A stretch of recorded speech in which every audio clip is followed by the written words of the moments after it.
Greetings, peace, and love to you, the hearer of this word. Anyway, my name is Dr. Bob Cruz, and I'm about to present to you my proposal for a new book. The tentative title for the book is The Healing Properties of Servant Leadership and Human Flourishing in Addressing the Changing Face of Racism. Now, if you read any of my LinkedIn posts, Facebook posts, emails I may have sent to you, you will see where I close all of these writings with peace and love. We need a lot of that today. We need a lot of love. We need a lot of peace. I say that because it brings a moment of calmness in our lives. Right now, there's a lot of chatter. There's a lot of noise that we hear, that we read, and some of us even write some of this noise and chatter that causes there to be no calmness, to be no peace and love. So that's the reasons why I greet people, peace and love. I close written things or say goodbye with peace and love. I think that's important for us right now. I also believe that servant leadership demands we help each other to live in peace and love. I believe that so deeply. I believe there's no exceptions to that.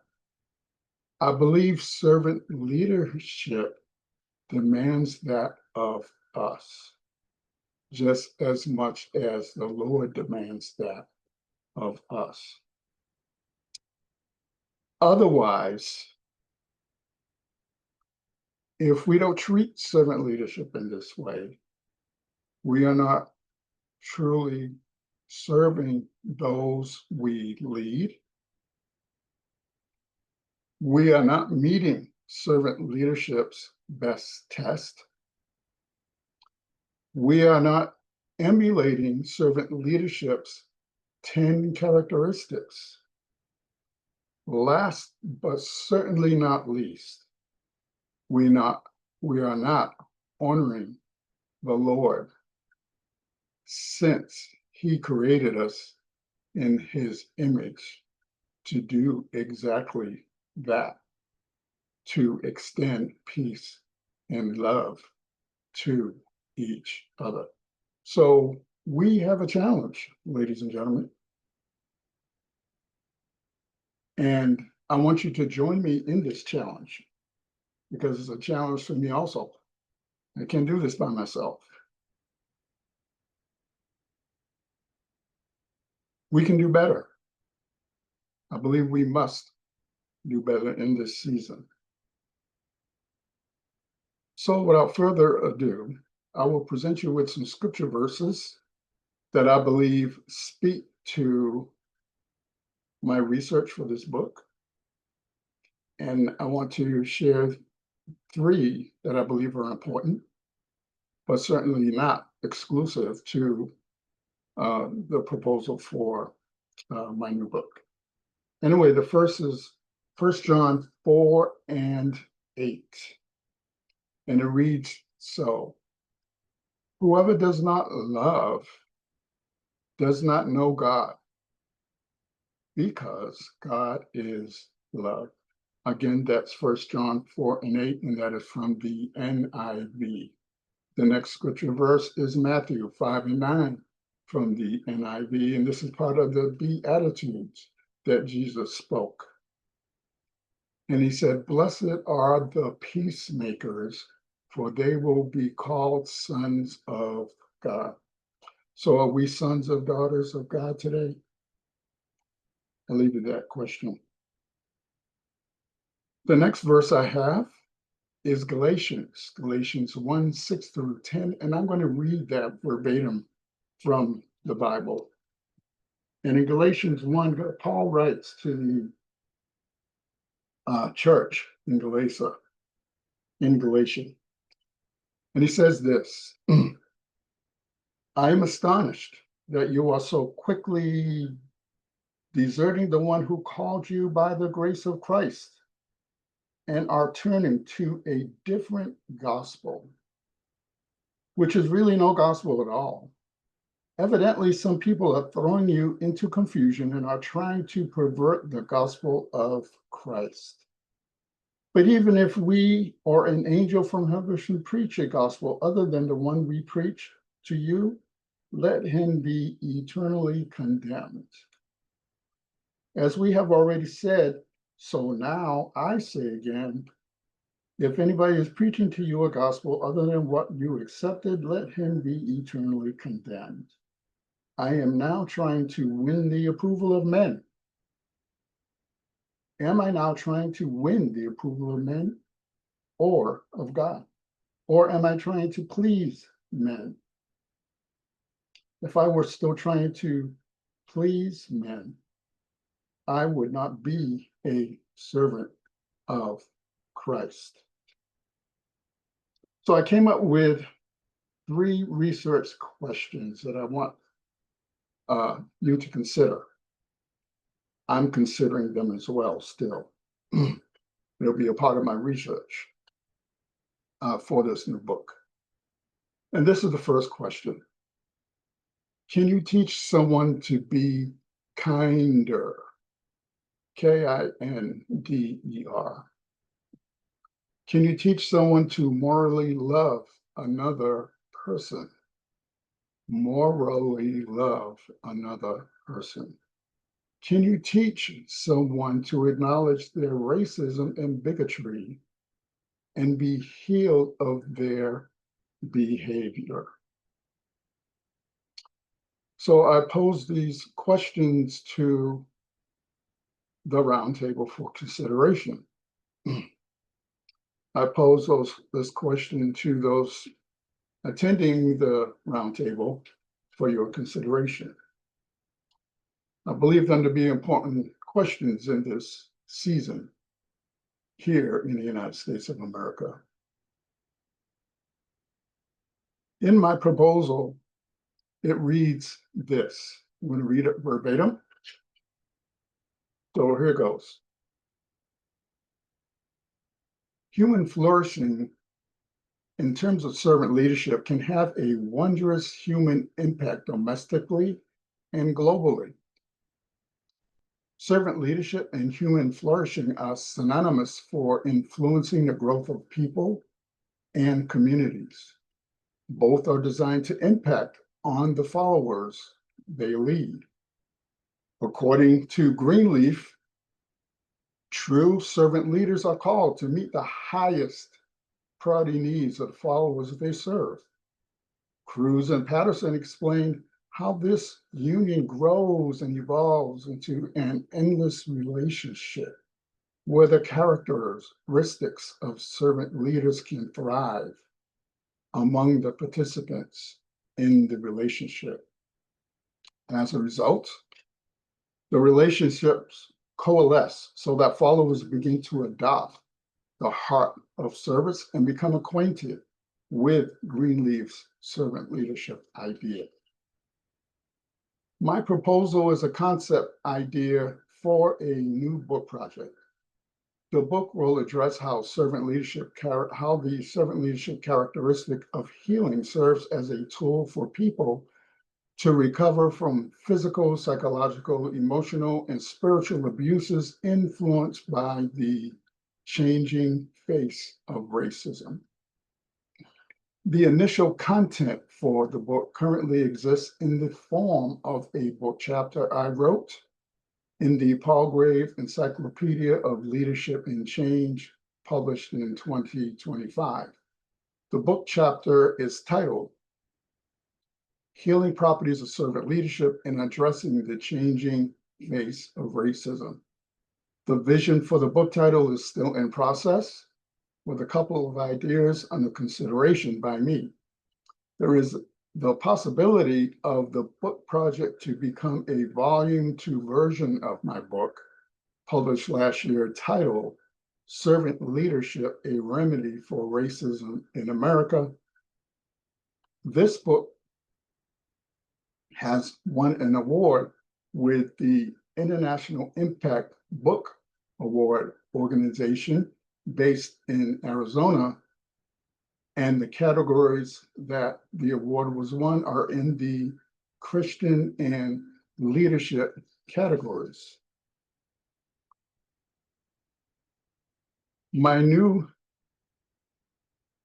book's research methodology will follow a qualitative, critical social study analysis, excuse me, with a biblical worldview approach. A literature review is under consideration with respect to including more primary and secondary sources of information.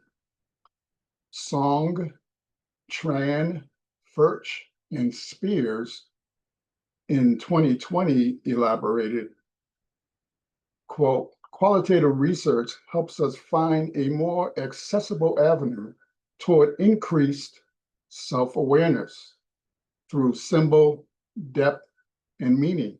The need to name, articulate, and bracket one's own biases to show the lived experience more clearly is inherent in qualitative research. The research will include an important interview I will conduct with an African-American citizen who was called to minister healing from the sin of racism from about 200 former Ku Klux Klan members. The intent of my interview is to confirm whether servant leadership and its characteristics and the best tests were at work in awareness or unawareness of the knowledge of the participants. In my research, I've discovered that when servant leadership is explained, one is surprised that they have been exhibiting servant leadership qualities without their awareness. I thought that this was exciting to know. While conducting interviews in my book, Servant Leadership, a Remedy for Racism in America, a retired educator with 40 years of service remarked they had no idea they were exhibiting servant leadership qualities during their 40 years of service until servant leadership was explained to them. That is amazing, ladies and gentlemen. Servant leadership is the world's most potent leadership philosophy. Now, that's my opinion. That is my view. That is why I'm so passionate about servant leadership. In my view, coupled with healing and human flourishing, they can be used by the Lord for expanding and strengthening his kingdom. But we have to have willing participants. What does your will say to you today about what I just said? I have been asking God to help me on this path that he has me, in terms of how servant leadership can be a remedy for racism in America. I ask you to join me in that effort. You can help us to serve. You can help us to influence human flourishing. And while doing so, we'll be reflecting what it says in Genesis 1:26, where we are created in God's image. And we are doing what he has called us to do to further his kingdom. So that is my proposal for my new book. I hope that it piques your interest. I hope that you can come alongside me in your circles of influence, because your circles of influence is just as important as mine. And if we can join them together, we can certainly provide a means of attenuating the racism that exists in our country. Now, there are some people who will deny that racism does exist, and I understand that. But they also have to understand that I know that it does. And there are others that I know and I don't know who believe that racism still exists in our country, because racism is a heart issue. It begins in the heart. Servant leadership begins in the heart. You have to have a natural desire to want to serve the highest priority needs of those who are following you. With racism, you have to have a natural desire to berate, to be a bigot to someone of another race. It begins in the heart. They are taught. They are taught. I talk about this in my book, Servant Leadership, A Remedy for Racism in America. I hope in my next book that we can explain those who have been hurt by racism, by bigotry, how they can heal from it. I'll probably need some psychological assistance, psychological research, but that's on me to find it. But I will continue to do so because I feel like I'm called to do this by the Lord. This is what He told me back in 2013 during my week of prayer and fasting in the church that I was attending back then. The Lord said, Bob, I want you to go back and finish your degrees, plural. And I debated with God. You know how we debate with God sometimes? All of you have probably done the same thing. And I came to the conclusion at the end of that week. My wife and I got together and we prayed for 3 months. 4th month, I ended up enrolling to finish my bachelor's degree at Regent University. Roll that over, finish my master's, roll that over, finish my doctorate. So God has a plan for me. I don't think it's no mistake. I just have to be faithful over the little so He can have faith in me for something greater. So peace and love to you. I bless you. And I look forward to meeting with you and conversing with you in roundtables. Peace and love, y'all.